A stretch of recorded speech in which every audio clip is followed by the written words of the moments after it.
Welcome to the Vocation of the Business Leader podcast. I'm Greg Bostert. Here we explore how Catholic leaders let Christ and the teachings of the church he founded guide their work, integrating faith and business. Each episode offers inspiring stories to help you live an undivided life. Thanks for joining us. Let's meet our guest, Deacon Charlie Echeverry. Is that right? That's right. Nailed it. Good job, Greg. Nice work. Yeah. So welcome, Deacon. Could you tell us a little bit more about yourself? Yeah, well, it's great to be on. Thank you. I especially love new shows. I'm a big fan of podcasts, and so if I can be a part of, cementing a future success, I'm always down for the journey. So I'm Deacon Charlie Echeverry. I'm ordained for the Archdiocese of Los Angeles, which is where I am right now. I've been ordained for 7 years now. And I was originally born here in LA, but I left when I was very young. My dad ran the Latin American and Caribbean division of a bank. And so I grew up in a number of different places throughout the world. First in Mexico City, then in Buenos Aires, Argentina, then in Venezuela, then in the Caribbean, ultimately landed back in South Florida, which right now is bracing for a really big storm. Landed back in South Florida, and I did high school, college there, and then came back to the land of my birth many years later as an adult. Kind of did a full circle there, and I was born into a faithful Catholic family. I'd qualify it not to diminish their faith because they had strong faith, but also a very culturally Catholic experience. And maybe some of that, not entirely my parents' fault, more about them being recent immigrants to the U.S. and, having to focus on a lot of different things. And then having this experience of growing up in other countries where, perhaps the faith is very well known, but it can sort of seep into the background. And sometimes it's hard to see because it's just like wallpaper in a way. And so my experience coming up, even though I was born into a Catholic family and, raised with the sacraments and, that whole thing. Nevertheless, I was very much a cultural Catholic, grew up a cultural Catholic, fairly significantly so. And then during my kind of college experience, like a lot of folks do, sadly, I faded from my faith until, ultimately I met the woman who would become my wife, who has her own story, which is a really interesting one, which we can get into to the extent that it's relevant here. But her conversion to a life of faith and discipleship really helped to bring about my reversion to the same. And then, throughout, I guess the other facet I would mention, just at a high level, is professionally, I've been in the media industry and the entertainment industry pretty much my entire career. So very focused on story and helping, create new things and look at new, entrepreneurial opportunities across a wide assortment of fronts. And so I've got 5 kids. I'm into all kinds of different things, which we can get into, but that's a little bit of a snapshot. Mm-hmm. Yeah, thank you. So before we hit record, we were talking about the Lila Rose interview, which I highly recommend that viewers go listen to. So tell us about how you met your wife. Yeah, so my first job after college, I got a degree in communications, which was, meant you were supposed to end up in the entertainment industry or doing media or advertising or something. So predictably, I did none of those things. I ended up going into sales, and specifically office equipment sales, which is like the least interesting, kind of profession you can ever think of getting into. My wife was the office manager, kind of like not even office manager, almost like the receptionist in a way. At least when I first met her, she ended up becoming more of the office manager later on as we dated. But she was basically the receptionist at this job at this client that I called on. And so we met that way. Some interesting circumstances around our meeting is just the fact that I was called there to that business by a technician, a service repair person who had gone to fix this copier that they had that was broken, and he couldn't fix it. He's like, "You're going to need to buy a new one. You better call the salesperson." The reason it's interesting is because that was supposed to happen, but it literally never happened. The service techs never gave leads we're always, in fact, complaining about how they never did that because they seem to be in a prime position to provide a lead, and they never did. But in this particular case, this technician did. And that's what led to she and I actually meeting. That's awesome. You've had a long, successful career and working in large corporations. And then in 2018, you started Black Brown Consulting. Tell us about that journey and what was it that made you come up with the Black Brown concept? Yeah. So, after a stint, as I mentioned, in the sort of office equipment realm, I quickly realized that if I was serious about this entertainment business thing that I had studied and wanted to do, that I needed to get out of South Florida, which is where I had graduated. And so I left South Florida and then came to Los Angeles to start my entertainment or media career. And that's what actually happened. And I was very fortunate to work at, some big media companies. AOL is an example. America Online was known at the time it was known as, which had this crazy idea of inventing the internet, essentially making the internet as ubiquitous as the telephone was actually their mission statement. And you could say they largely succeeded in doing that, mostly through sending CD-ROMs in every direction on the planet. So I worked there. I worked at the Walt Disney Company, which was an incredible experience, taught me about content, storytelling, brand management, just a lot of different things. And then I was recruited from the Walt Disney Company to run Univision's digital business. Univision is a big Spanish language media company, which most folks have heard of, even if they're not Hispanic themselves. And so I did that for about 6 years, learned a lot about, running a scale organization, leading throughout the enterprise, leading leaders, which is not something I'd done before. I had led frontline people, but never led leaders, which is a completely different thing. And so learned quite a bit there. And then I left the corporate world. I just, kind of burned out on it, frankly, when it got into the whole political realm of things. The way I looked at it, it's like, your first part of your career, you're very equipped at the tactics, right? You know how to do something, you know how to get something to happen. Then you evolve into sort of the strategic realm, right? You know how to see something that yet isn't and assemble the pieces to get it to happen because there's an opportunity that you can see, a white space that you can see. And that seemed like pretty cool. And then there's this level beyond the strategy, which doesn't happen, thankfully, everywhere as much as in other places. But it happened that in Univision, it was a very political organization. And it introduced me to that sort of next realm, which is the political realm, which in some ways stops being about the business. And that's what makes it so corrosive, and starts being about, well, how is this going to benefit me positively or negatively? And so you're not really making decisions necessarily about the health of the business, or even in some cases, the health of the people that you're leading, but really more about optics and positioning and, advantage. And, when I started realizing that, and that I was being at first unwittingly and then eventually a witting participant in it, I was like, I don't want to be in this anymore. So I got out of the corporate world and I got hooked up with the startup scene here in LA, helped to fund and, raise capital for and build a couple of digi-tech brands and companies. So that was really fun, very frothy time, in LA, 2012, 13, 14. Snapchat was brand new. A lot of these platforms were just starting, and we were, there was always that sort of sense of new things. And I had obviously been there for phase one of the internet. This was phase three, maybe, of the internet, the kind of the mobile and social phase of it. And so it was exciting to be a part of that and build, companies and all of that. Taught me a lot about being an entrepreneur, frankly, which I know you've been for a long time, but I had not been. And so it taught me, those skills, and I'd use them to this day. And then in 2018, I kind of left the startup world and put out my own shingle. And the company is called Black Brown. It is named Black Brown. It's a bit of a musical homage to Duke Ellington. Duke Ellington has an orchestral suite called Black, Brown, and Beige. And it's a musical kind of rendition telling the story of, people emigrating into this country and kind of, changing the tapestry of the American experience. That matches a lot with the work that we do, because Black Brown is an advisory. So we're basically management consulting, but our focus is on constituencies that are emerging.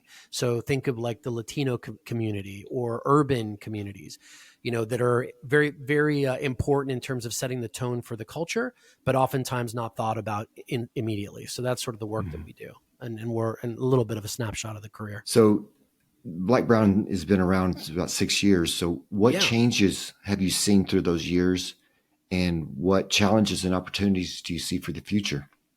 Well, I mean, I think one of the changes we saw is a change that everybody saw, which was COVID, right? Massive change in how business is done, what is valued versus what isn't, cultures evolving and changing, all of that. And then you also had, sort of related to the COVID experience, a lot of what happened around the summer of 2020 with the death of George Floyd and a lot of unrest and those different things, which definitely touched on a lot of the work that, at least tangentially, that we're involved in. Although obviously from a Catholic vantage point, there's a very different perspective that I had on some of those issues. So those are like, big changes that were happening in the country socially. In our own business, one of the bigger changes that we've enacted in that time is not just leading on developing strategies, but also in helping our clients implement those strategies, right? How do you like, make these things real, I would say, in your company. And then lastly, from a spiritual vantage point, the idea of a deeper and pretty consistent integration of faith into, every aspect of this business, every decision being guided in part by that, even though our clients are not like, religious necessarily. Right. Frankly, a number of the team is not. Even my business partner isn't really. He's not even Christian. So it's been a really interesting experience in that regard. But seeing how that Catholic identity has flourished despite those things, and how there's been a lot of interesting ministerial opportunities and evangelical opportunities that have been presented as a result of that. So, throughout your career, what was your faith journey during that time, and how did you deal with the corporate world? Well, the good news for dealing with the corporate world is it was a lot easier for me because I was very nominally Catholic for a long time. So, as I mentioned, I had this cultural kind of Catholicism experience. My wife's conversion eventually led to my reversion, but that didn't happen until, 15 or so years ago. So I'd already been, working in a corporate setting for a while. Early part of my experience was I was just like everybody else. Faith didn't really show up in that way, certainly not publicly. And, I wore a lot of masks just like everybody else does in corporate world, right? You kind of put on a lot of masks. There's things that you're not allowed to say or do, or you think you can't or whatever. I would say maybe when that started to change for me was in the most significant way when I worked at Univision. This was my last corporate job, which I left there at this point 10 years ago now. And where I had this moment of really bringing my faith into that environment, super secular. I mean, like there's regular secular and then there's uber secular. Okay. This is like uber secular. Okay. Setting. But I remember it specifically because I was super stressed out. I had really bad insomnia, under tremendous stress. And that's what happens in a lot of these you get these positions. I was an executive vice president. I was leading hundreds of people, responsible for hundreds of millions of dollars of revenue. It's like one of these crazy jobs that people, that are very high pressure. And anyway, I got this super nasty bout of insomnia, like you read about, like you hear about, right? I mean, just monster insomnia where like there'd be days I wouldn't sleep. Like I'm not talking about, I slept 2 hours. I mean, I haven't slept in 3 days. That's the kind of insomnia. And insomnia is really weird because it's so lonely. It's like the loneliest thing. You're perfectly fine. Everything's okay. You're not having a heart attack. You're not dying, none of that. But everybody's asleep and peaceful. And you have to tiptoe and walk around because God forbid you wake them and they get to join you in the hell you're in. Right. So it's this really strange kind of a dynamic where you feel very isolated and very alone. And then it starts getting to you in addition to what sleep deprivation does, which physically gets to you. Right. You just can't think as straight. You got trouble concentrating. You're irritable and cranky. It can be really crippling. I have a really soft spot in my heart for anyone going through insomnia. But the good news, if you are, and if you're listening, it will change and it will go away. And that's what happened in my case because I finally surrendered. Now, the reason I give you this background is because the moment it showed up, right, in my work in that corporate setting for the first time was a colleague of mine who I was on the phone with. And I was just saying, you know what, I'm in a really tough situation. This is actually somebody who reported to me, by the way. I'm in a really tough situation and I haven't slept and it's just freaking me out. And like, I didn't know much about him personally. He asked me what was wrong because he could tell, like, you know, and so I shared with him. And at that moment he said, he actually said first, he said, I'm a Christian and I believe in the power of intercessory prayer. Would you mind if I prayed for you? That's what he said to me. His boss on a phone call, right? As like he's in an airport somewhere and I'm like walking the hallways of this cold, secular corporate world. And I said, yeah, I would like that. And he did. And he prayed over me on the phone, prayed over me. And I'm sitting here, you know, in this like marble conference room thing as somebody's praying over me on the phone. And his courage really struck me. You know, the fact that he would take that kind of chance, not knowing anything about my faith experience, right? I could have been like some rabid atheist who would have fired him or something. You know, you have no idea. Right. So, but he took that chance and it really struck me. And of course, the prayer was helpful. So that's when it was like, you know, it really hit me. It's like, oh man, you know, I'm not doing this right. I'm not doing this right. And I very soon thereafter left the corporate world, got into this sort of more entrepreneurial phase of my life. And I made the decision at that point to really start living a more integrated life. And I say I made the decision, not really. I mean, God really provided the grace in order to make that determination. And it hasn't been perfect, but I think increasingly there's been a deepening, you know, day over day, you know, hour after hour, a deepening and a drawing closer into that integration. And trying to be the same Catholic everywhere. And, you know, sometimes you do it with humor. Sometimes you do it not so with humor. You know, when people say the Lord's name, like they'll say, Jesus Christ. And I say, is Lord. You know, I complete the sentence. And it's a joke. And they're like, what? You know, they're cursing, basically. Right. And then you say, is Lord. They don't even get it. They don't even understand it. Right. I learned that from a Protestant colleague of mine as well. And I thought it was great. I was like, that's great. It's awesome. Yeah. So little things like that, you know, have helped me to kind of deepen that sort of walk of integration. But it's a challenge to put the mask down. Yeah. So obviously you're a deacon. How long do you feel like that you were being called before you responded? Since day zero, like since the very first baptism. Moment. Yeah. Since baptism. That's definitely when that call began. Yeah. And I just didn't hear it for a very long time. Yeah. I mean, that's how God calls, right? I mean, it's not, I mean, for some people have Damascus, you know, sort of experiences. My wife had one. If you mentioned the Lila Rose show, she goes into that and tells a little bit about that story, but where she had a real mystical encounter, literally met Jesus. Well, I mean, we have too, as well, in a variety of other ways, in other people, in the Eucharist, in 1,000 different ways. But, you know, some of us don't have that real anthropological experience of having met the guy named Jesus. She did. But my experience was, you know, hearing this call over the course of years, becoming more clear and more visible. It's like, you know, it's been described as like the candlelight in the dark room, right? It's like if you've got a candle lit in a room and it's lit like the ones we're in, and then suddenly you turn off the light, that little bit of light, at first everything just seems pitch black, but then 15 minutes later, you're like, oh, I can see everything, right? Even though it's a little tiny bit of candlelight. That's kind of how discernment is and vocation is, at least in my case. It was like a series of really synchronous coincidences and things that, like, after a while, you're like, oh, you're trying to tell me something. Oh, I get it. It's just we're really thick. You know what I mean? At least I am. So, From day one, and I think a moment of inflection in that calling, however, was me actually interacting for the first time with a deacon, or my first active memory of interacting with a deacon at a liturgy, and like recognizing him for who he was.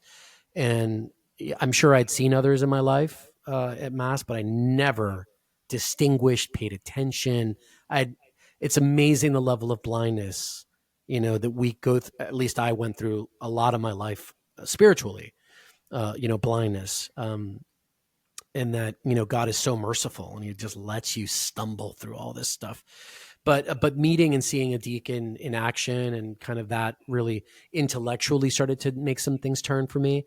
And I wanted to find out more about, like, what is that? Who is that? And, why is he kissing that lady after Mass? And thought these guys are supposed to be single, celibate. What's going on? So, that was a major moment of inflection for me. And then the more that I encountered intellectually the knowledge of the diaconate, the more my heart opened up to the fact that this is what God actually wanted me to be from the very beginning. So at what point, you said your wife started her, it was like 15 years ago, her journey. So were you at Univision when I was. I had just gotten there, as a matter of fact, when she, that was sort of our Vietnam, right? She's like, I'm going crazy and having PTSD and insomnia and freaking out. And she's like, having mystical encounters with Jesus and rocking everyone's world in every direction, including mine, because she really put to shame what little faith I had, right? This is a really weird time, but sometimes God, like, nudges you out of your slumber. And if you've ever done that with a person, they can wake up gently or they can spook, you know what I mean? Right. And for me, it was like spooking, but yeah, it was around that the same time. Now you said something that, so your brother is a priest, correct? Correct. Yeah. He's a Benedictine monk, but also a priest. Was her conversion sometime tied to your brother? Or was that just something else? In talking in this show with Lila, she asked a similar question that I hadn't considered before, which was the relationship between the conversion, reversion, my brother's priesthood, my parents, like all these things. But there was definitely it's almost like you can imagine God's grace is like a stone that hits a placid lake, and there's like this ripple effect that happens. And, the ripples go on, and I'm still feeling them, right? But there's a moment of impact of the ripple, right? And I think that moment was one of those moments of impact, because when she asked me, I thought about it too. My wife and I actually left the studio and we continued the conversation. There definitely was other things happening supernaturally at that time. And I think a lot of it may have had to do with my brother's discernment, first of a monastic, vocation, a call to be a monk, to be, to be a religious, and then ultimately his call to the priesthood, because those things, first of all, he and I were very connected. There's only two siblings. We're less than 2 years apart, very close, grew up very close together. So we're very connected. And then, my wife is going through this reversion experience, and she gets these sort of prophetic words as she's going through it about my brother. And so like all these things are very, connected. I'm not sure I'll see exactly how clearly until we get to the other side, but there's definitely a lot related in that. In fact, my brother and I were ordained 2 weeks apart, right? No planning, no coordination, no like, hey, why don't you go be an observer at this weird Benedictine abbey while I go to this information day about the diaconate exactly 2 years later. And so it lines up exactly. So we're ordained 10 days apart. Like, I mean, it's insanity, right? How that happened. The fact that I preached at his Mass of Thanksgiving, that I served, one of the only Masses I had yet served as a deacon was his Mass of ordination. I mean, it's like, what, Yeah. So, God's crazy like that. Yeah. Wow. You can't make that stuff up. Nope, you cannot. So since being a deacon, how do you feel the difference between how God is working in your life and your relationships? Well, I think it's like, I get asked a lot about the diaconate, and specifically some of the questions are like, what do you do as a deacon, right? And how long does becoming a deacon take? And, how many hours do you dedicate to your diaconal ministries and things like that? And they're great questions and they're very innocent, but it also, in the questions, is a really significant misapprehension. And so oftentimes, and I don't do this to be snarky, I do it very gently, but sometimes I'll ask on the way back, I'll ask a question as the answer. If the person is married, for instance, I would say something like, how many hours do you spend on being a husband? Right? How long did it take you to get ready to be a father? Right? Because that's the thing about the diaconate. The diaconate is who you are. It's your isness, right?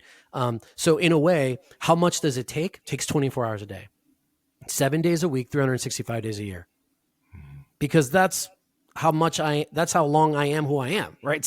So it's always on. Same thing with being a dad, same thing with being a husband, right? So it's a vocation. And what's changed for me in the diaconate is a deeper and fuller appreciation of who I am, because I didn't even know me like I know me now, right? So, which is weird to say because it's like a discovery thing, but you can say it as a married person, right? When we first get married, yes, you're learning about your spouse, obviously. Like, she likes to eat this and this is how she brushes her teeth and blah, blah, blah.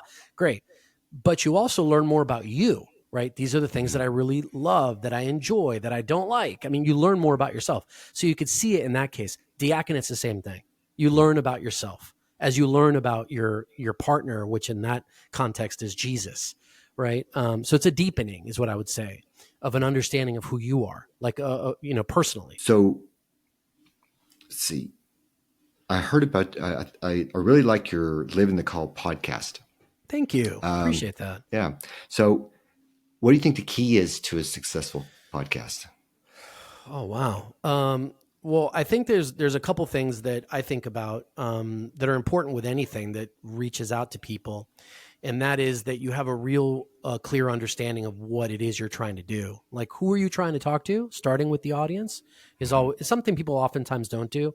They might start with, hey, I like this other show and I want to make something similar. Or maybe I've had a career in this and I want to talk about it. Which, by the way, doesn't mean it's not going to work. Those things can work too. But if you start with the audience, what is it that, who's the audience that you're trying to reach, and what do you think would work with them? I think that's a good first step. And then really crystallizing the value proposition of the show. Like you've done it with your show, right? It's like, this is a show for people who are business leaders who want to hear about other business leaders and kind of see how they're living their life at work, kind of thing.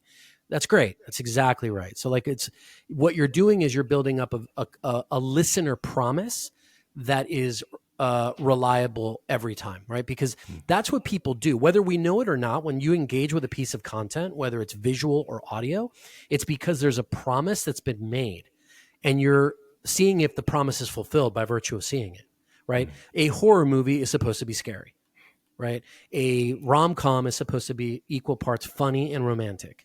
There's a promise that's been made. A podcast is similar, right? The promise that you've made is this listener promise. And the idea is like hitting that as reliably as you can every time you do it, whether it's daily, weekly, monthly, however you do your show.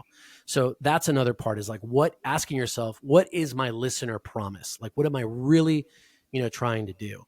In the case of my show from the very beginning, what I thought was I want to have conversations with people who are living out their Christian vocations in positions of cultural influence, where that intersection happens, right? I'm living out my vocation, but I'm doing it in a way that influences culture, whether that's an artist, a singer, a bishop, a sculptor, a scientist, whatever. But like, that was the promise that I made initially. And because of that, it impacted the kind of show that I would make, which was, I wanted it to be very conversational. I wanted it to be a show where people would discover an interesting voice and say like, oh, I want to find out more about them, right? Because that's the other thing that is about podcasts is a lot of people listen to podcasts. They'll go and do the research. You don't have to tell them everything. You don't have to deliver everything in the context of the show. Consumers are smart, connected, and they're inquisitive. And so if they hear an interesting voice, they're going to be like, who is that guy, Greg? I want to find out more about him. And they're going to go and you look it up. In fact, this has happened consistently with my doing of my show, that I'll have people tell me, oh, I listened to that episode, and they'll tell me something about the guest that I had no idea about because they've gone and studied it. Right. You know what I mean? They've been like, oh, such and such. Did you know that he did this other movie? And I was like, no, we didn't talk about that. Yeah. Yeah. What would you tell a younger Catholic businessman that feels called to the diaconate, but is afraid to take that step because he feels like he's already stretched too far or some other fear? Yeah, that's a really, really good question, Greg. And I'm super thankful that you asked it. Look, I have a lot of thoughts on this. I'm going to try not to ramble too long, Greg. You're going to cut me off. Okay. But so look, God calls you, like I mentioned in my own story, God is calling. It's not that he's stopped calling men to the diaconate or the priesthood, frankly. It's that, our lives are full of distraction and they're full of interference, and the signal doesn't get through because we're not kind of paying attention or listening as well as we should. But God is definitely calling. And when I go out and I either give talks or whatever forum I'm in, I definitely have a lot of guys, younger guys, guys in their early 30s, even sometimes in their late 20s, they'll come to me and it's like, I think I feel the Lord is calling me to, to a life of the clergy, to a life of, I don't know what it is. It's not the priesthood. A lot of guys will tell me it's not the priesthood because they discerned out of the priesthood as an example, or they're already married, right? So they'll say, but I just feel called to the altar. I feel called to preach. I feel called to, to service, to God's people, to the vulnerable, to the poor. And so when young guys approach me that way, I encourage them, right? So first of all, to stay obviously close to God in prayer, but secondarily to actually scratch that itch. And see, a lot of guys in the diaconate, they won't do that. And why won't they do that, Greg? Because we've implemented the diaconate very poorly in this country. And what I mean by that is, and this sometimes gets me in trouble, but what I mean by that is that the diaconate in the United States is a unique older retired guy phenomenon. Okay. And I don't know where that came from, because it has nothing to do with the church's mind on what the permanent diaconate be.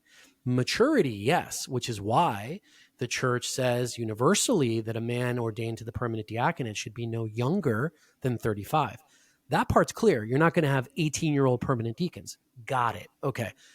But beyond that, from 35 to about 65, which is about the average age of most deacons in the U.S., I don't know what's going on, okay? Besides maybe some of these younger guys going into a program and being turned away.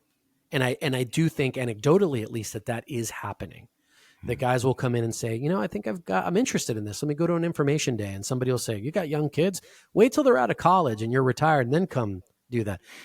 But I mean, and that's not to say God doesn't call people older. Of course he does. Look at the scriptures. The Old Testament in particular is full of like 80-year-old people getting called for the first time at 80.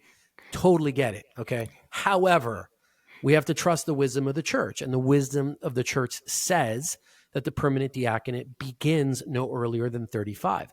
That means that a 5-year program, you could start the diaconate at age 30 for formation, but nobody does. Right. And I don't know why that is. So I encourage younger people to pray this through, to scratch the itch. And then I also am mindful, to tell them that, the church confirms the sacraments, every sacrament, including orders. So if the church says, good, right, wrong, or indifferent, if the church says, no, you're not, then you have to listen to that. Right. Mm-hmm. But so many guys don't even try, because they're like, I don't think, I've even heard young guys tell me, I'm not old enough, right? Or they'll ask me, I'm not old enough, right, to be a deacon. I'm like, old enough? What are you talking about? You're like way old to be a deacon. So yeah, there's a lot there, but I really love to encourage younger guys. I think younger guys who have young families, who are on an ascendant track in their careers, who are their influential capital, their influence capital, if it was an asset class, is very high at that point. They're making things happen in the world. why wouldn't you want those people to also be like living this amazing, clerical life and be a bridge right into the church? I mean, are you kidding me? It's like a huge opportunity. And again, that's not to say everybody is called who is young, because you might not be, right? But we've done something wrong, because less than 4%, Greg, of the deacons in the U.S., less than 4 are under 50. How does that happen? Right. Your theory is as good as mine. Yeah. Yeah. So when did you start being bold in your faith? When did I start being bold in my faith? I mean, I feel like St. Augustine on this one. Just, late have I done it. Late have I done it. I don't know. Super late, probably. I mean, the question is not, for me, when have I done it? I probably did something early, but the question is consistency. Like consistently, reliably, right? That idea of somebody saying, Jesus Christ as a curse, and me saying is Lord, me doing that consistently, that didn't happen until just a little while ago, right? But I may have said that one time and then not said it the next 100 times, Mm-hmm. So yeah, but I mean, I think that my journey really began in terms of its boldness probably in my maybe early 30s, I would say, maybe early to mid 30s, that it really began to no, I believe this and it's okay. And if you disagree, we're going to talk about it and we'll wrestle it to the ground. Before that, it was like, oh, you disagree, I disagree. Who cares? Not important enough for us to argue about it. So I was, as I mentioned on Lila's show, I was a very tepid, just weak as water, as the Brits say, Catholic. Yeah. So not a good answer there, Greg. So what advice would you have for Catholic professionals that are living a divided life? Well, I mean, just the recognition. If you recognize that you're living a divided life, you should give like high praise and glory to God, because that's the first step. There's many guys who don't even know it's happening. Mm-hmm. Okay. Right. So give thanks to God if you realize that you're living a divided life, because that is a grace which you can now build on. Having said that, it takes intention and it takes real effort to do it. It is much easier to live a compartmentalized life. You're going to have a lot less conversation. Sometimes guys, especially Greg, we don't like to talk too much. So it's like it lets you skip over an entire conversation. Okay, I'm going to take that. It's an easy one. So it takes intentionality and it takes effort. But it is about, making the decision to put the masks down. That's what it's about. And the mask is, I walk into the big, conference room like the ones I had in my corporate career at Disney or at Univision or wherever it was. And, this is so big and it's so like professional and everybody's dressed up in a suit and like, oh my gosh, it's crazy to preach Jesus in that environment. It's insane to do it, right? Because we're so like, in awe of like these, even if we're not objective or like consciously in awe, we sort of are in a way, right? It's like, this is not an environment fit for this. And I'm not saying whip out your rosary in the conference room at Disney, but you have to be able to put the mask down, right? And let people know that your barometer and the center of your decision-making is your faith, that is a centerpiece, and come what may. So it takes courage too. And the good thing is God is really merciful and he's very gentle. So he doesn't make demands that you can't fulfill. So he's going to dole out the grace, and he's going to build your courage, incrementally, and you'll find it easier to do the courageous thing the next time if you do it the first time. Right.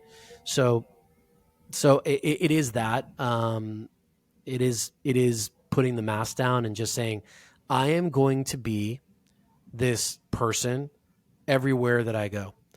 And if you don't know who you are, that's also, if you say, I don't really know who I am, that is also a great grace. And I think that means you need more time in spiritual direction, or just a spiritual director. Maybe you don't have one. You need more time in front of the Eucharist. You need more time helping the poor and the vulnerable, because that's where Jesus is. You need more time doing that. But you'll find out who you are the more you do of that stuff. Like surefire recipe, guaranteed. You'll know more about who you are. And And then you can take that next step about, okay, now that I know who I am, I'm going to be this person no matter what's going on, no matter the environment, no matter the surroundings. And I'm going to remember that I'm always in front of another child of God, which, by the way, is the other side of this that people forget, Greg, is that it's not just about you. It's not just about you, right? So like, how do I live my faith at work? Yeah, okay, let's do that. Yes, you should. Let's get better at that. Awesome. That customer, that client, that partner, that person who doesn't know, like in my case in the entertainment industry, is like opposed to Jesus, hates the church. That is God's kid. And honoring and reverencing that person as well in whatever way is appropriate for that circumstance, okay, is also something we have to remember to do. And that ultimately is very attractive anyway. So it's just good marketing. Okay. You want to make more Christians? That's a good way to do it. Right. Is there anything that I didn't ask you that you'd like to talk about? Great questions, by the way. Have you ever heard of the Lex Friedman podcast? Oh yeah. I like him. I could tell. It's like, it's got a Lex Friedman kind of vibe, which I like. Hey, that's a good start if you're making a podcast, my friend. He's got a lot of followers. Yeah, look, I mean, one of the things that the only thing I would mention as it relates to kind of business things is something that I've come across only recently in a more organized way. And that is the idea of consecrating your business to Christ or to his Blessed Mother. Just consecrate the business, give it to him, literally, like formally, liturgically, if you can, invite your pastor to come over to your headquarters and have him literally consecrate it to the Sacred Heart of Jesus, right? Yeah. Zero downside. Zero downside. So that's my parting word. Awesome. That's a good way to end. All right. Thank you for joining us today's episode of the Vocation and Business Leader Podcast. We hope you found inspiration as we explore the powerful union of faith and business. If you enjoyed the episode, please share, subscribe, and leave a review. Your support helps us. Until next time, may God bless you. Bye.